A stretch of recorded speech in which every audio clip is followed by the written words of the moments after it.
very lightweight aluminium rib covered with Irish linen. Can you imagine what it would have been like operating this aircraft off the salt water all the time?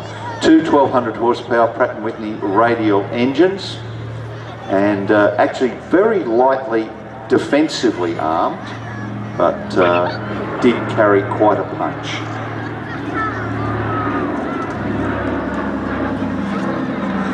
They built just over 4,000 of these, and it flew first in 1935. PBY, patrol bomber PBY, was the designator allocated to Consolidated from a 1922 US Navy convention. Long-range patrol bomber used extensively.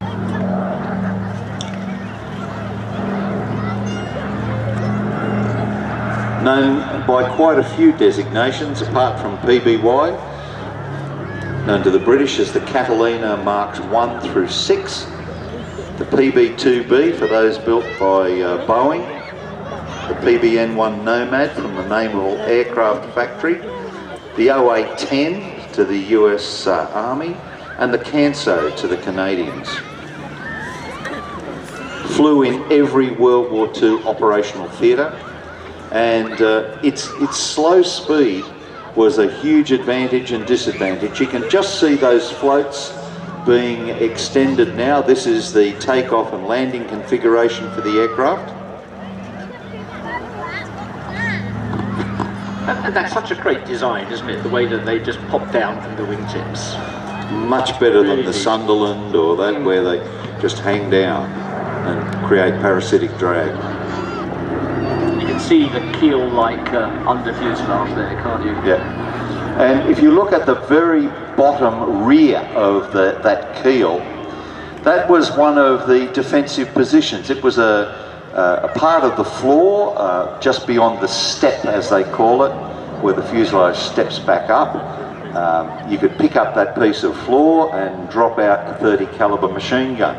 It could carry either 1 or 2 30 caliber machine guns in a nose turret, depending on whether it was the early model.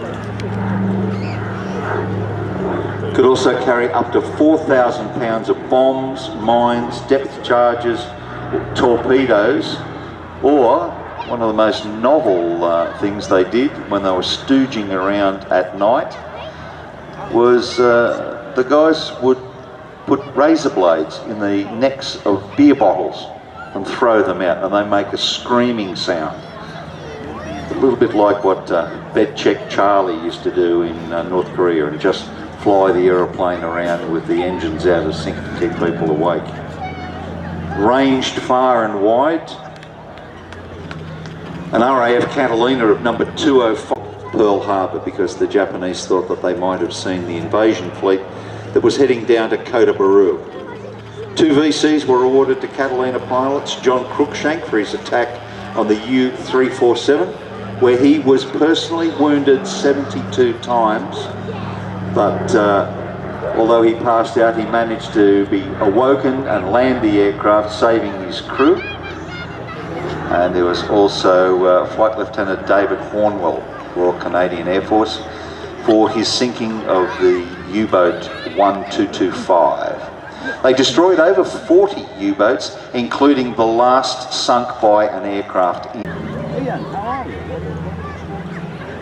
It's used also for what they call Dumbo missions, where these aircraft would be sent out near where US Navy aircraft would be attacking Japanese positions. The aircraft would loiter offshore, and any damaged aircraft that had to ditch, they would try to land near those ditched pilots, pick them up. Of course, Dumbo, the famous Disney character. One of those rescue missions, they actually picked up 56 survivors of the USS Indianapolis, which had been sunk subsequent to delivering the first atomic bomb. Sadly, only 317 of the nearly 1,200 crew survived that sinking.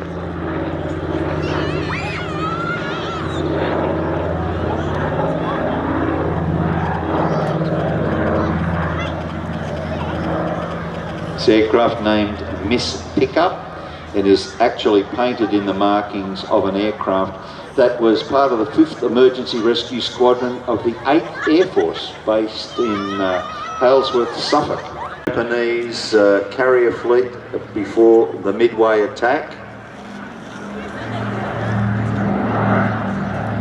Found the Japanese fleet approaching Ceylon for an attack on Trincomalee with the British Navy's Indian fleet. Catalina complete. Catalina, roger, and report leaving the frequency. And that's Roger, the we'll do. We'll aircraft's just last pass. change directly to Wellsbourne. Catalina, roger, thanks again for a lovely flight. We'll see you tomorrow. All go well. See you tomorrow. Perhaps Thank you. not as glamorous as the